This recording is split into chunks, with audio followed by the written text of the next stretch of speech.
Então, estamos na nossa 10ª aula, né? O objetivo éramos estar com 9 aulas, né? Fazemos um total de 9 aulas nesse desafio paternidade. E aí nós fomos desafiados, né, a fazermos uma aula a mais, porque eu acredito que é um tema muito importante e é algo que nós precisamos trabalhar com mais profundidade. Para quê, queridos? Porque eu entendo que sem trabalhar a base da orfandade e estabelecer a questão da paternidade, eu não consigo ministrar identidade. Eu não consigo entender a minha identidade. Por quê? Até porque a questão da identidade, eu vou assumir a identidade do órfão ou a identidade do filho. O ápice da minha caminhada vai ser andar como filho, me ver como filho, fluir como filho. E não basta ser um filho bebê, eu tenho que ser um filho maduro, ruios, o uios, filho que manifesta a glória.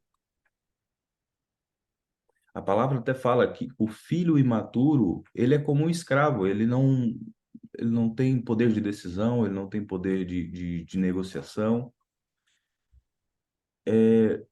Ele tem a herança é dele, mas ele não pode usufruir, não pode usar. Por quê? É imaturo. Então, o Senhor está nos levando para esse caminho de maturidade. E a maturidade ela vai ser estabelecida das principais maneiras. Número um, através da exposição da palavra. Número dois, através da superação das feridas. Entende? Ah, pastor, mas você não entende, fulano de tal aprontou comigo. Tudo bem? A pergunta é: vamos levar isso para a cruz ou vamos abraçar essa mágoa? É o que diz, né? Ou vamos abraçar esse cacto, né?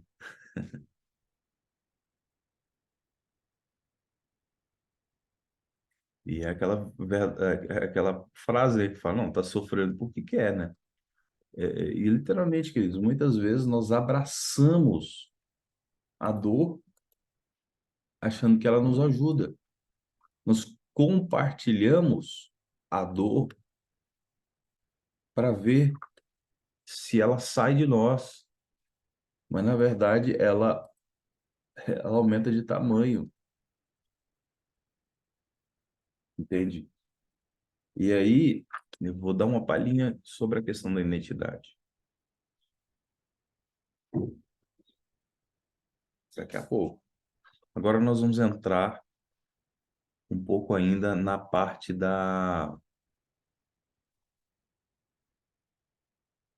vou fechar aqui, queridos. Vamos lá. Isso aqui. Eu vou falar sobre 4 barreiras da rejeição. Dá uma olhada aí gente, na tela. Olha, vê se você consegue ver algo. 4 barreiras da rejeição. Primeiro, eu me sinto rejeitado. Depois, eu vou começar a rejeitar os outros. Depois, eu entro na questão da autorrejeição, de uma forma muito forte, né? Vou começar a achar que eu não sou tão bom assim. Eu não sou tão filho assim. E aí eu vou caminhar para um destino, que é essa terra onde a palavra não se cumpre, que é Lodebar. A paternidade, queridos, que é o tema do nosso propósito aqui, do nosso desafio, ela tem como papel formar, ensinar, corrigir, puxar a orelha mesmo, é, ensinar o caminho, né? Ensinar os valores, inculcar os valores, Então, eu até falo que a questão do discipulado ele é orgânico. Enquanto nós estamos conversando, tá acontecendo um discipulado. Enquanto nós estamos compartilhando a palavra, está acontecendo um discipulado. Enquanto nós estamos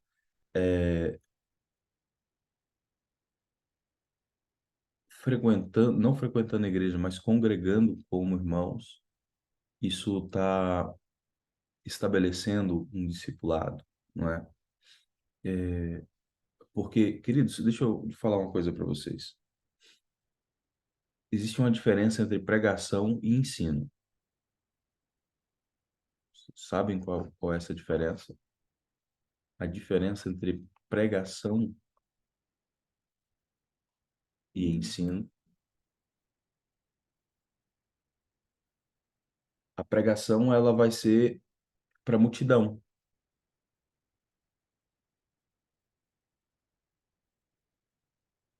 A pregação vai ser para a multidão. E o ensino vai ser para os discípulos.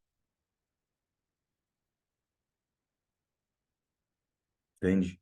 Daí dá para a gente dar uma aprofundada. Daí dá para a gente entrar num tema mais profundo, entrar nas granhuras, né? Entrar nos problemas, entrar nas situações e capacitar essa pessoa para que ela ouça Deus, fazer dela um discípulo de Jesus para a manifestação da glória de Deus, não é? E aí essa caminhada, esse relacionamento de ensino, esse relacionamento de paternidade, esse relacionamento de hombridade, não é? Você não está apenas para usar um recurso, uma estrutura, você está ali para se tornar filho, se tornar co-participante e herdeiro, né? Só que existem, irmãos, essas barreiras que vão sendo formadas dentro de nós ao longo da vida, ao longo do processo, e principalmente em situações familiares. Porque, queridos, os problemas, as situações, as feridas, geralmente, ela não vem de gente de fora, muito raro. Geralmente vem de pessoas de dentro, pessoas que você resolveu colocar no seu círculo de influência. Não sei se eu vou conseguir ilustrar aqui. Deixa eu ver se eu consigo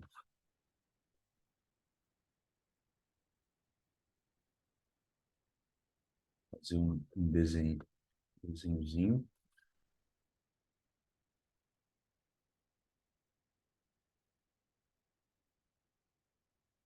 Veja se você consegue ver minha tela.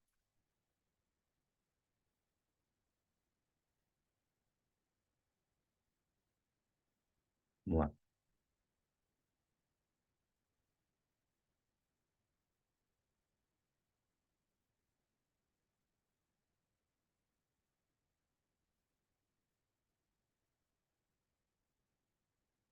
Fazer três círculos, né?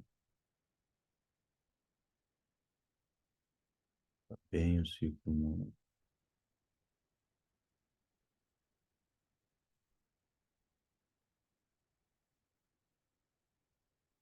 Deixa eu mudar a cor disso aqui, gente.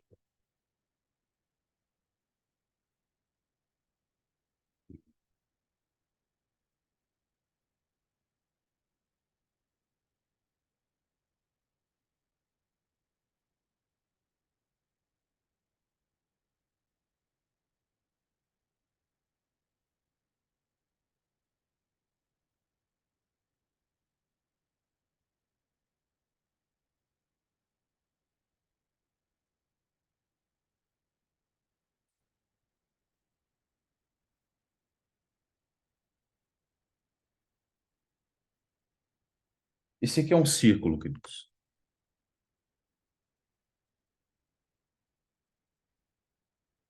Existe uma questão externa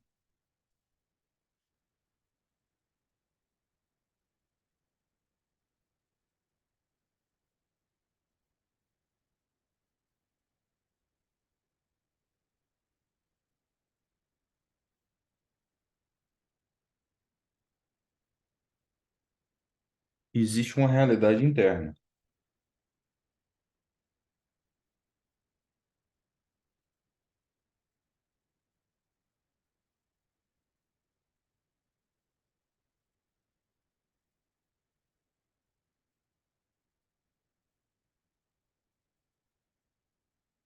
Existe a situação externa, que nós somos expostos a ela, não tem como, né? Nós vamos ter que interagir com pessoas.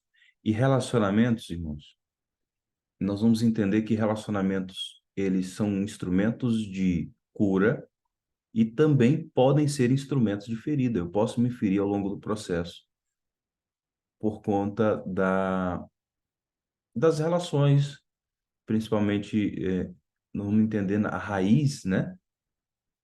Por que que algumas pessoas elas agem como agem, falam como falam, pensam como pensam?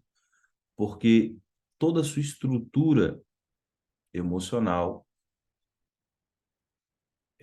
da alma e até mesmo o espírito estão contaminados com orgulho. Por quê? Irmãos, a realidade externa, ela feriu tanto o interno e magoou tanto o interno, que essa pessoa acaba criando uma resistência, que eu chamo de fortalezas do orgulho,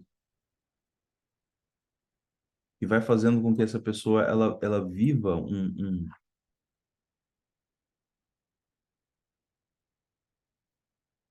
dentro de um ambiente de ferida. E todas as vezes que você vai tocar naquele ponto, é terrível. É como se essas fortalezas elas tivessem armas, arpões, flechas, dardos, setas.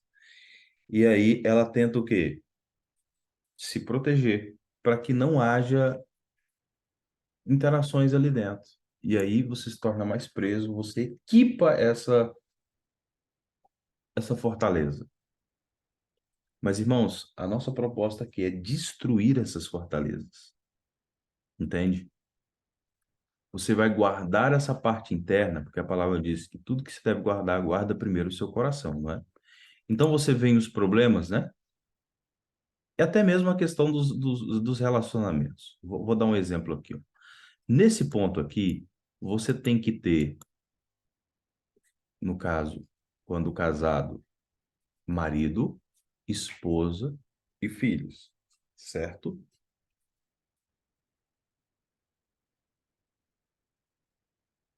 Daí, os filhos que começam aqui, o relacionamento ele vem de fora e vai se aproximando, vai entrando para dentro, não é? Esposa, filhos, e aí começa a estabelecer a questão da família. Depois, aquilo que está dentro, os filhos, quando pequenos, né? À medida que eles vão crescendo, eles vão saindo desse círculo e eles vão ter esse próprio círculo, né? Só que o que acontece, queridos? Muitas vezes nós temos essas infiltrações externas o tempo todo, programando essa parte interna aqui, principalmente quando nós temos uma dívida, de validação, e queremos preencher ela com elogios, com relacionamentos vazios. E isso acaba trazendo uma série de traumas, né? Dependência emocional e uma porção de coisas. Então, muitas vezes nós vamos ter que blindar essa parte aqui, para que não haja tanta interferência, não é? Não pautado em orgulho, queridos, mas é no sentido de guardar o coração e no sentido de trabalhar aqui interno todas as coisas necessárias para a realização do meu chamado e a clarificação da minha identidade em Deus. Está sendo claro?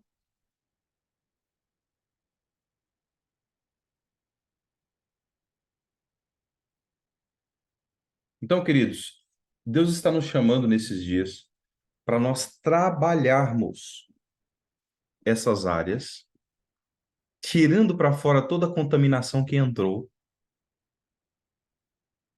e estabelecendo governo, estabelecendo ordem e, principalmente, irmãos, estabelecendo o trono de Deus. Porque muitas vezes nesses lugares foram estabelecidos tronos de, de autocomiseração.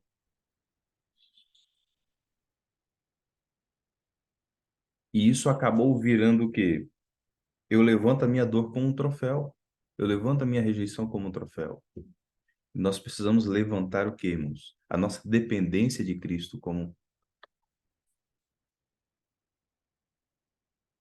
o que nós temos de mais precioso, né? Isso daqui, Deus, isso daqui, queridos, são camadas que precisam ser destruídas em nós. Porque no fundo, a rejeição, ela quer o quê? Ela quer nos fazer rejeitar a Deus, esse espírito de rejeição. Também são porta para a atuação de outros tipos de demônios. Como eu disse, você tem ciúmes, você tem o orgulho, você tem eh, todas as toda espécie de pecados podem entrar por meio de uma rejeição. Então, pessoas, elas entram no estado de revolta, querem fugir de casa. Já viu casos assim? Tudo isso nasce o quê? De uma rebelião, de uma rebeldia,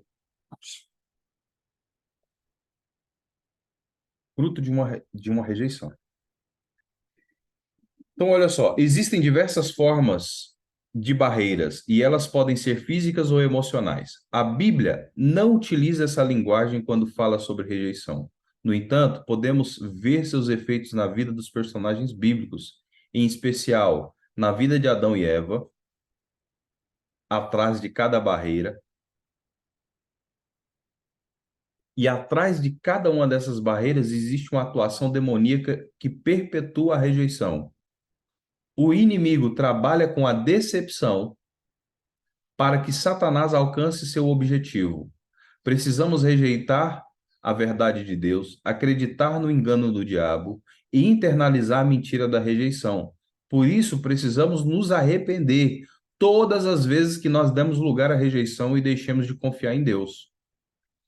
Devemos renunciar também cada situação em que aceitamos as trapaças do diabo.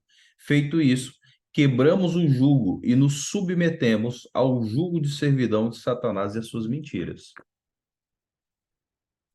Nesse capítulo, foram incluídas orações que vão nos encorajar a derramar seu coração diante de Deus, porque Deus deseja nos libertar, nos liberar desse espírito de rejeição, de rejeição. Primeiro, rejeição a Deus. Quando a mulher viu que a árvore parecia agradável ao paladar, era atraente aos olhos, além disso, desejável para ela se obter discernimento, tomou do fruto, comeu e deu ao seu marido, e comeu também ele. Essa primeira barreira é o que nós chamamos de um fardo pesado e difícil de carregar. Sem ela, as outras não poderão ser erguidas. Se a barreira for levantada, com certeza as outras também serão. A maioria de nós está mais preocupada com a nossa própria rejeição e não percebe que nós somos, ou somos nós, quem muitas vezes rejeitamos a Deus, rejeitamos a palavra e suas ações, e o seu caráter e o seu amor. Eva foi iludida e acreditou que Deus não se importava com seu bem-estar. Talvez ela tenha se sentido rejeitada.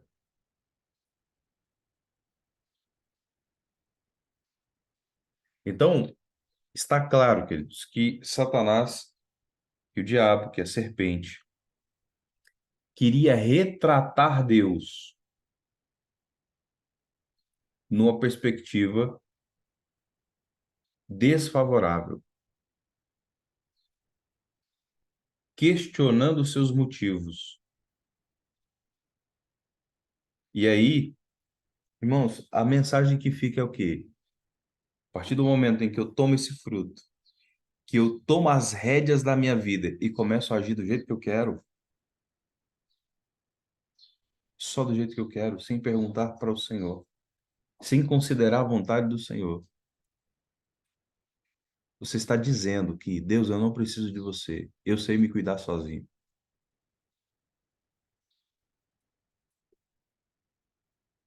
Entendeu?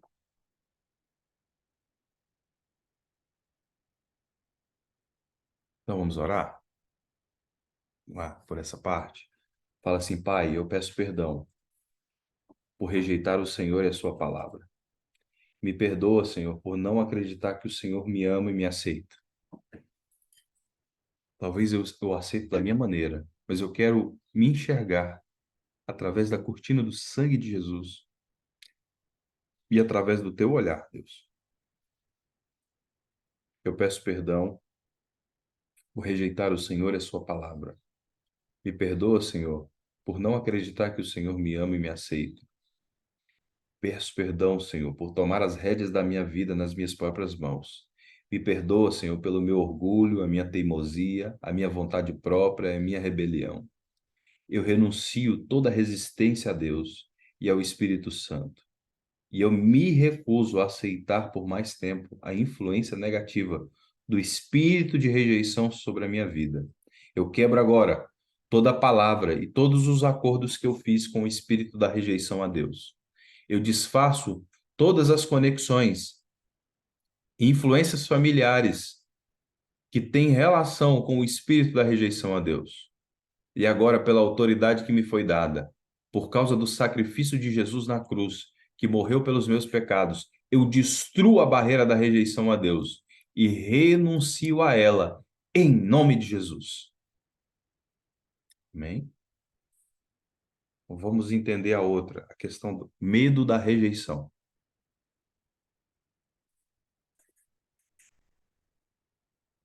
Ouvindo o homem e a sua mulher os passos do Senhor, que andava no jardim, quando soprava da brisa do dia, esconderam-se da presença do Senhor entre as árvores do jardim. Uma vez aberta a porta da rejeição, rejeitar a Deus é somente uma questão de tempo. Antes que todas as barreiras sejam erguidas, uma dessas barreiras é o medo da rejeição.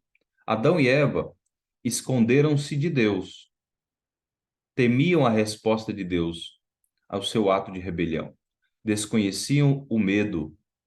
O temor de Adão e Eva, depois da queda, é resultado do pecado que distorceu a percepção que o homem tem de Deus. Atribuímos a ele motivações pecaminosas, porque agora nós vemos através dos olhos da rejeição.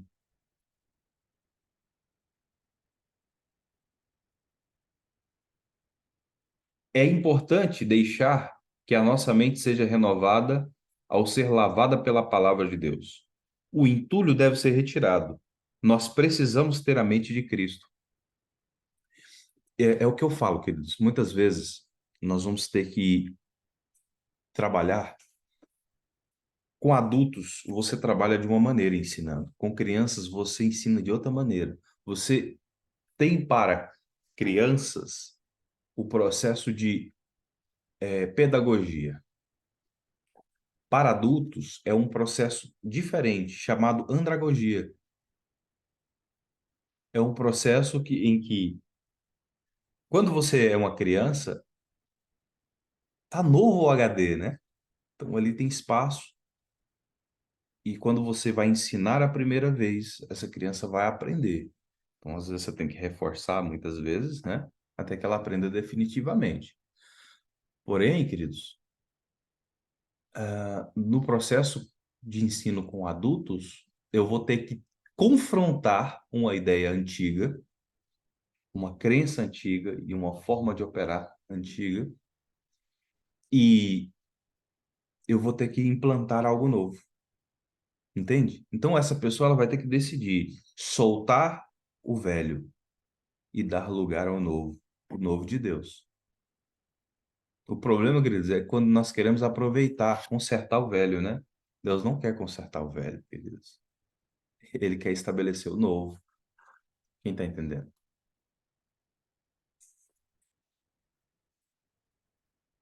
Hein?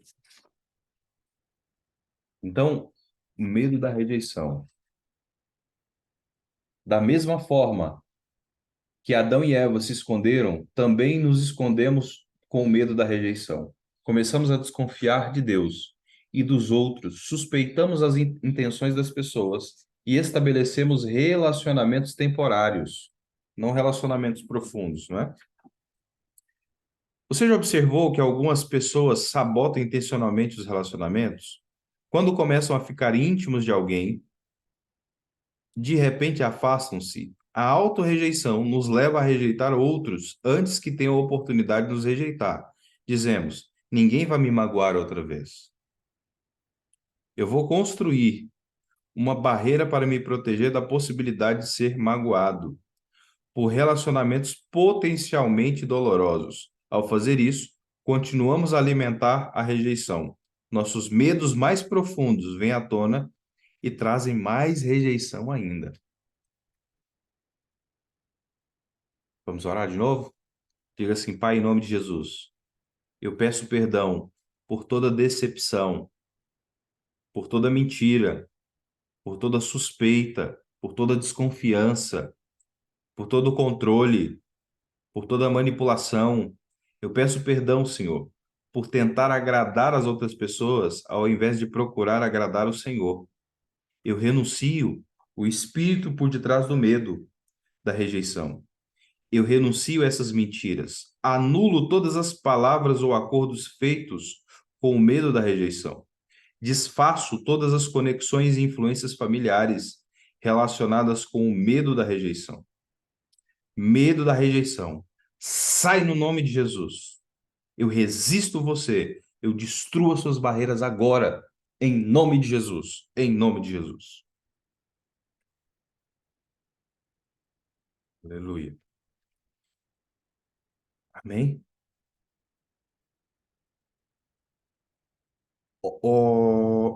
A questão aqui, ó, autorrejeição. Próximo ponto. Os olhos dos dois abriram e perceberam que estavam nus. Então ajuntaram folhas de figueira para cobrir-se. Não é preciso ser botânico para saber que folhas colhidas de uma figueira logo murcham e morrem. Da- Na melhor das hipóteses, essa é a solução provisória. Como o amor de Deus é maravilhoso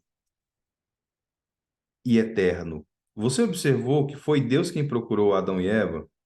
Deus não exigiu que eles aparecessem diante dele em um tribunal. Ao invés disso, procurou-os pelo jardim.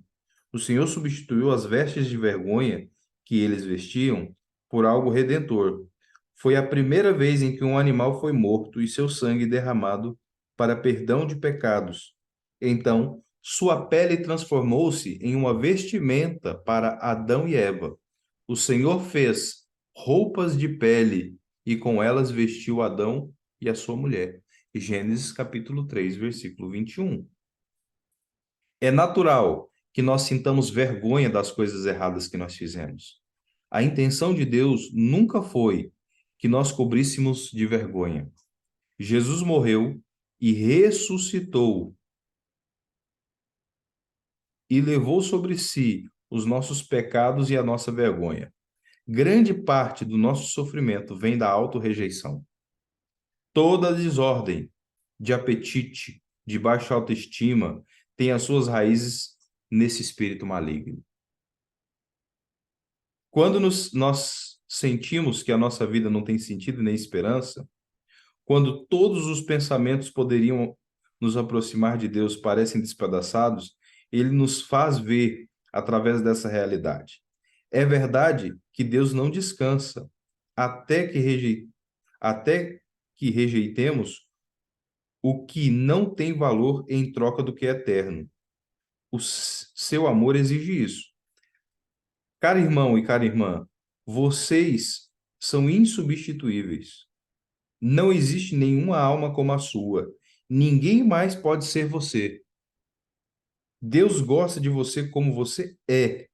A descrição do que aconteceu na cruz é maravilhosa. E seu sangue foi vertido para perdoar pecado e a vergonha de cada um de nós. Fomos revestidos em Cristo, o eterno Redentor. Então, fomos revestidos, estamos sendo revestidos e seremos revestidos. É o processo da salvação, da purificação, da santificação, arrancando fora todo esse lixo e estabelecendo a cruz de Cristo, o amor de Deus, jogando fora todas essas raízes de medo. O verdadeiro amor lança fora todo medo. Vamos orar de novo? Diga assim: Pai, eu peço perdão pela autorrejeição, por odiar a sua criação. Perdão por resistir aos seus planos para a minha vida. Senhor, eu me arrependo por tentar ser uma pessoa que o Senhor não queria que eu fosse, ou que o Senhor não quer que eu seja. Perdão, Senhor, por sempre precisar da aprovação dos outros. Eu escolho, Senhor, aceitar o seu amor por mim e por quem o Senhor quer que eu seja. Eu renuncio o espírito de auto-rejeição. Eu quebro o seu poder e autoridade sobre mim agora. Eu rejeito toda maldição e dou permissão para que Deus opere na minha vida. Eu escolho aceitar a palavra de Deus e o amor de Deus e os caminhos de Deus para a minha vida. Senhor, derruba agora a barreira da auto-rejeição na minha vida. Eu peço isso em nome de Jesus. Amém, queridos? E para concluir, a questão da rejeição aos outros. Disse o homem: foi a mulher que me deste como companheira, que me deu o fruto dessa árvore e eu comi. E o Senhor Deus perguntou, então, à mulher: quem foi que fez? Respondeu a mulher: a serpente que me enganou e eu comi. Quando não queremos aceitar a possibilidade por nossas ações, procuramos a oportunidade de culpar outro. Construímos barreiras, primeiro contra Deus, em seguida contra os outros e contra nós mesmos. Procuramos outra pessoa ou algo para culpar. O marido culpa a esposa culpa o marido por suas expectativas não satisfeitas e por sua infelicidade. Dizem: ah, se ela tivesse me apoiado, ah, se ele tivesse sido mais amoroso e carinhoso. O ódio e a intolerância raciais, por exemplo, estão sob o controle do espírito de rejeição ao outro. Devemos escolher amar e perdoar todas as outras pessoas. No caso contrário, nós ficaremos aprisionados e atormentados, marcados pelo espírito de rejeição. Irado, seu senhor entregou os torturadores aos verdugos até que pagasse tudo o que devia. Assim também fará o Pai Celestial, se cada um de vocês não perdoar de coração seu irmão. Mateus, capítulo 18, verso 34 a 35. Eu te convido agora a apresentar diante do Senhor e escolher perdoar aqueles que feriram. Alguns sentimentos não foram esquecidos, porque ainda trazem dor e sofrimento. Entretanto, para perdoar, você não precisa sentir que ama aqueles que o feriram. O perdão é uma escolha e não um sentimento. Quando você escolhe perdoar, obedece os mandamentos de Deus. Pois se perdoarem as ofensas uns dos outros, o Pai Celestial também lhes perdoará. Mas se não perdoarem uns aos outros, o Pai Celestial não lhes perdoará as ofensas. Mateus 6, 14 e 15. Os sentimentos de rejeição podem voltar mais tarde ou não. Você será libertado de imediato.